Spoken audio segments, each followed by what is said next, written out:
Biman, c'est Dols. Bon bah écoutez, aujourd'hui on se retrouve donc pour un nouveau tuto. En fait j'ai profité de changer ma frame et ma setup en fait au bon moment à l'arrivée du bêta 3.2. Donc écoutez, là je vais vous montrer un peu comment on upgrade ça, comment on télécharge le nouveau GUI et comment on ajoute donc sur bêta cette nouvelle version 3.2. Et on va voir un peu ensemble en fait les nouveautés que ça peut apporter. Donc là moi je l'ai déjà flashé, donc j'ai déjà essayé, il n'y a aucun problème, ça fonctionne. Donc là j'ai une Maytech F405 dessus montée, donc aucun problème, mais j'ai vu à peu près toutes les firmware de toutes les cartes sont disponibles en 3.2. Donc à mon avis, bon, à tester, hein, vous pourrez me dire dans les commentaires, mais je pense que ça marche sur quasiment toutes les cartes.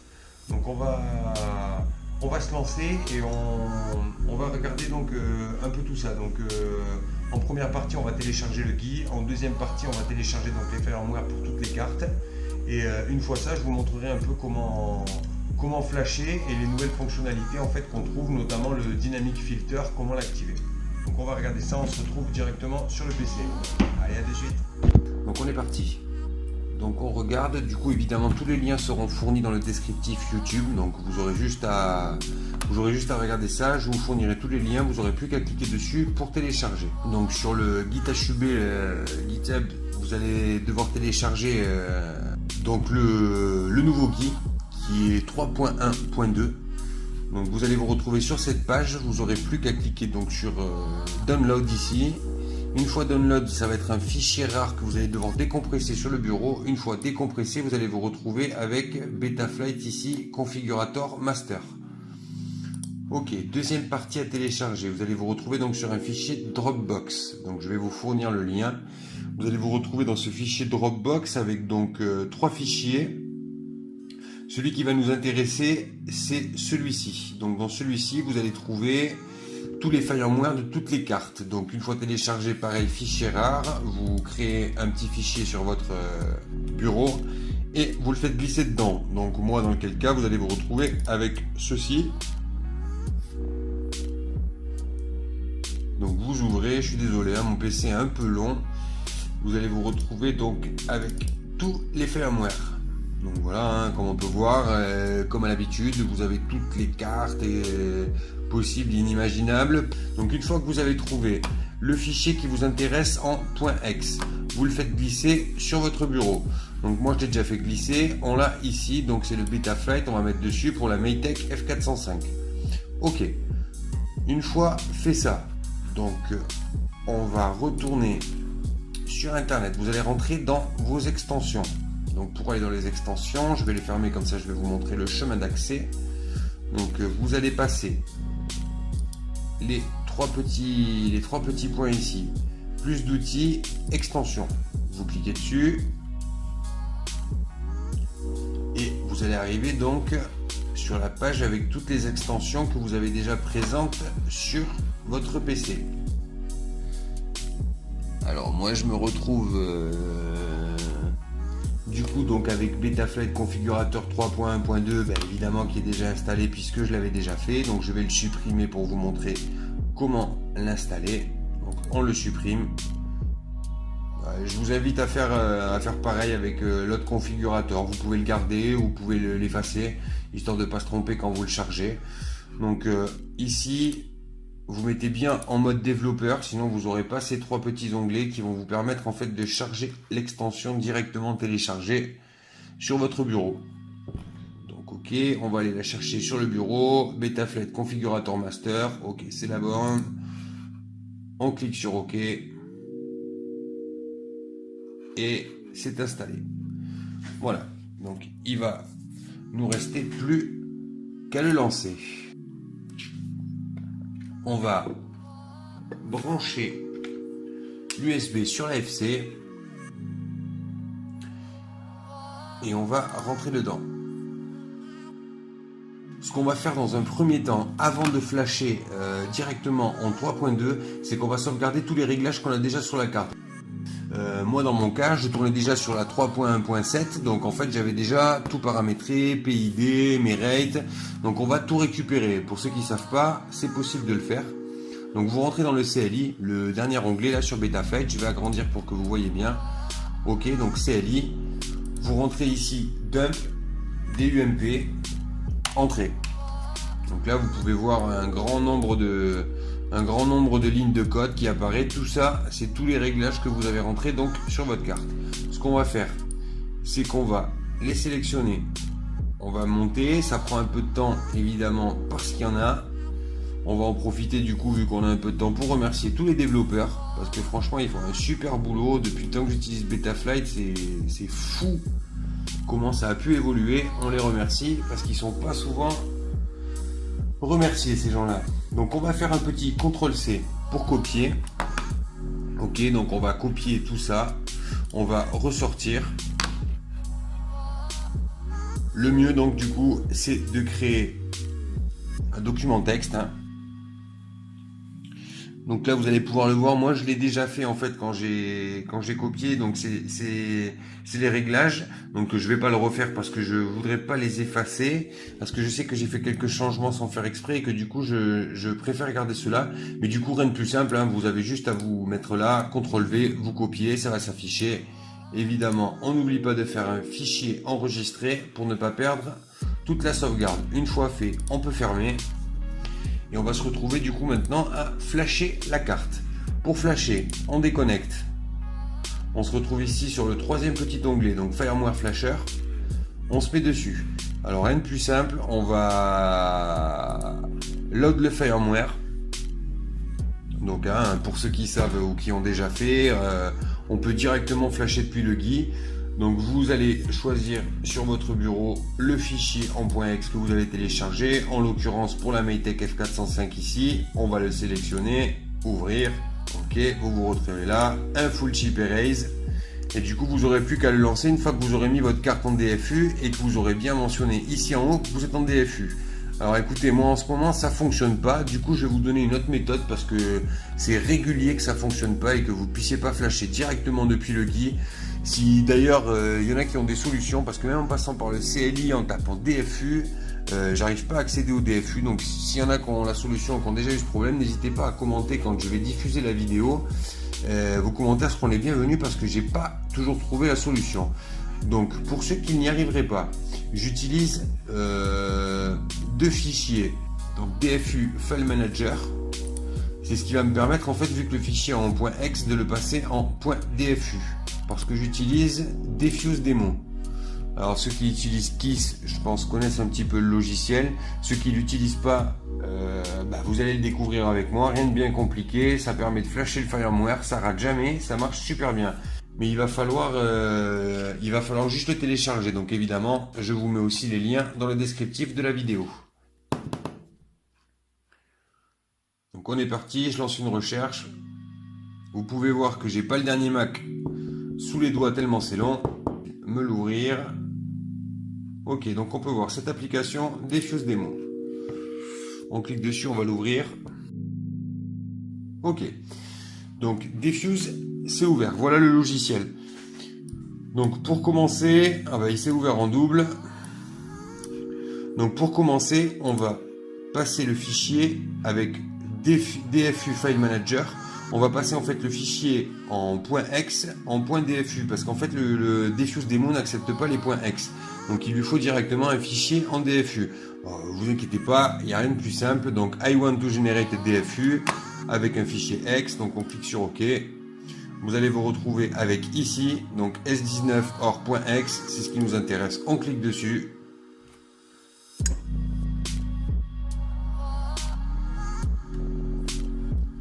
Ok. On sélectionne le fichier qu'on veut, en l'occurrence donc le Maytech F405.exe. Ouvrir, il va se mettre dessus. On clique sur Generate. Ok. On va lui mettre Maytech 3.2.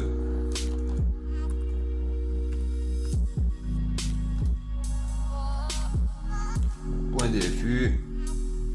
Et on enregistre. Ok, on va se retrouver avec un Maytech 3.2 DFU, un dossier comme ça. Là, c'est parfait, vous allez pouvoir passer par Diffuse. Une fois ça fait, rien de plus simple. Vous avez juste en fait à plugger Donc votre USB en appuyant en même temps sur le bouton boot. Ok, on entend bien le bruit. Là, comme on peut voir, ici, la carte est apparue. Donc si rien n'apparaît, c'est que vous avez raté votre boot. Donc rien de grave, hein. Vous recommencez et jusqu'à ce qu'ici vous ayez cette section qui apparaît. Il y a certains boots des fois qui sont un peu capricieux. Donc moi j'ai un bouton, ça marche à chaque fois, mais c'est vrai que des fois il y en a où il faut faire un pont, c'est pas forcément évident. Donc une fois que vous avez fait ça, vous cliquez sur Choose. Ok, vous venez chercher donc votre Maytech 3.2 DFU, ouvrir. Une fois que vous l'avez, vous voyez, File correctly loaded, on est bon. On clique sur Upgrade, il nous envoie un message comme quoi il faut faire attention, on change le firmware, est-ce qu'on est d'accord? Vous cliquez sur oui. Voilà, c'est en train d'effacer la carte.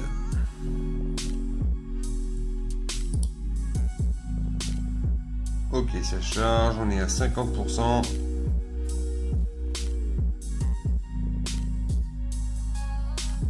Et voilà, votre firmware 3.2 est loadé. On est bon, vous cliquez sur Kit, vous débranchez votre USB, vous retournez sur le bêta configurator, welcome. Ok. Je répète, hein, Defuse Démon, évidemment, c'est pour ceux qui n'arrivent pas à flasher directement depuis le GUI. Je préfère donner cette solution parce qu'il y a des fois où vraiment c'est capricieux, ça veut pas. Au moins, ça vous permettra de ne pas coincer si vous n'arrivez pas à mettre en mode DFU directement sur le GUI. Vous ne serez pas coincé, vous pourrez aller au bout de ce tuto. Donc, on va repluguer l'USB. On connecte. Et on se retrouve bien du coup avec la version en 3.2. On va vérifier ça par le CLI.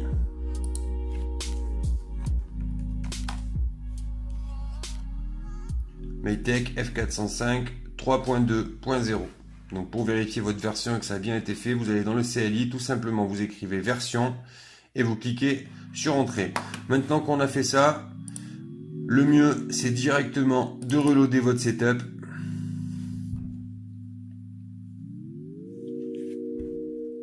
Donc on est parti, on ouvre le dossier. On sélectionne tout, un petit CTRL-C, on retourne sur le GUI, on se met ici, CTRL-V. Alors vous verrez, il y a juste ça qui apparaît, c'est normal. Vous cliquez sur Entrée. OK. Et je vais envoyer un save.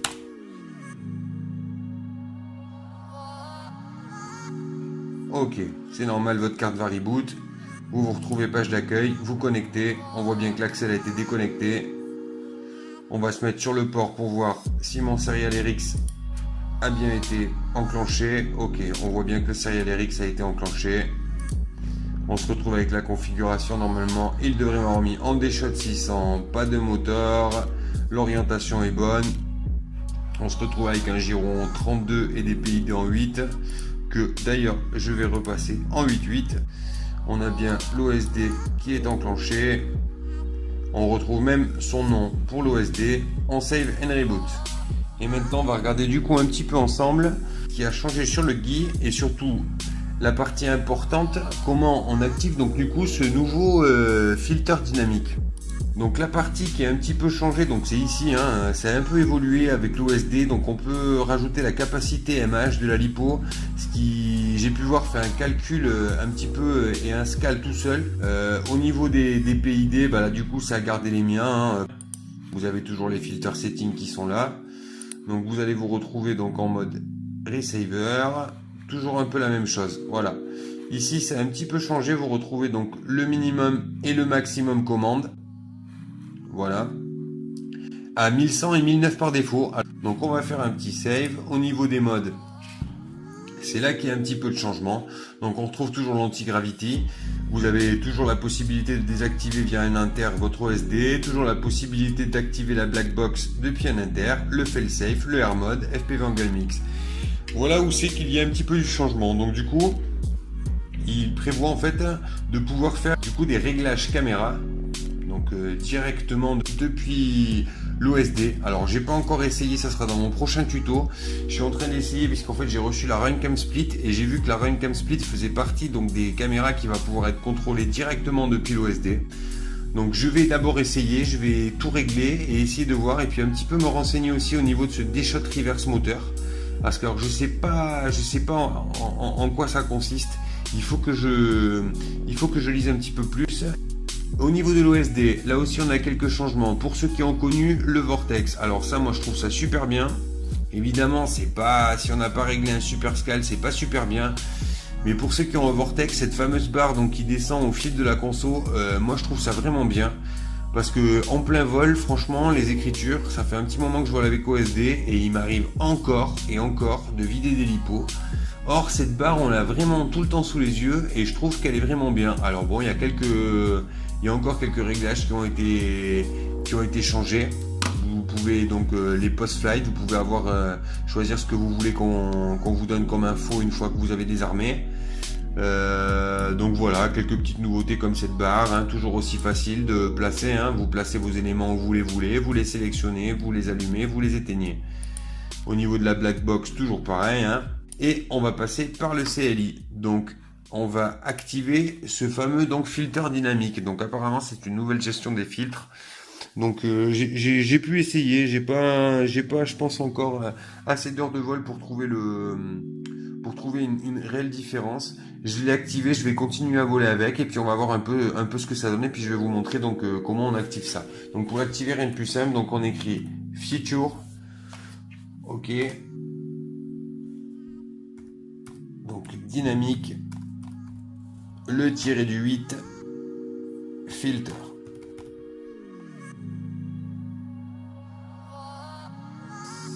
On appuie sur entrée et on voit bien donc que le dynamic filter a été activé. On fait un save et voilà, vous vous retrouvez du coup avec la nouvelle version 3.2 avec les filtres, le dynamic filter activé. Donc maintenant je ne veux pas dire de bêtises, mais il me semble que ce dynamic filter est actif sur le mode anti-gravity. Je ne sais pas s'il est actif sur tous les modes parce que quand j'ai tapé donc dans le CLI, j'ai vu qu'il était affilié à l'anti-gravity. J'ai pas poussé la release à fond, donc je sais pas exactement tout ce qu'il peut faire. Et je sais pas non plus s'il y a des réglages spécifiques à faire sur les filtres, comme on pouvait faire avec les PT1 et tout ce qui est au niveau des filtres gyro. Donc il va falloir, ça je pense que les infos vont venir au fur et à mesure, hein, donc pas se précipiter. Moi je vais voler comme ça, j'ai pas rencontré de problème de comportement, ça volait super bien, j'avais très peu de prop wash. Donc voilà, bah écoutez, n'hésitez pas à vous abonner parce que très vite donc on va faire venir ces réglages caméra depuis l'OSD directement. Donc je vais installer la Runcam Split sur la machine et puis je vais un peu regarder tout ça. Dès que j'aurai vraiment géré la chose, je vous fais un petit tuto et puis je vous montrerai comment ça fonctionne. Donc n'hésitez pas à vous abonner sur ma chaîne, ça coûte rien, un petit pouce bleu et puis voilà, ça fait toujours plaisir. Donc on se retrouve à très vite, c'était Dolls pour le tuto bêta 3.2. Allez, tchau les piments!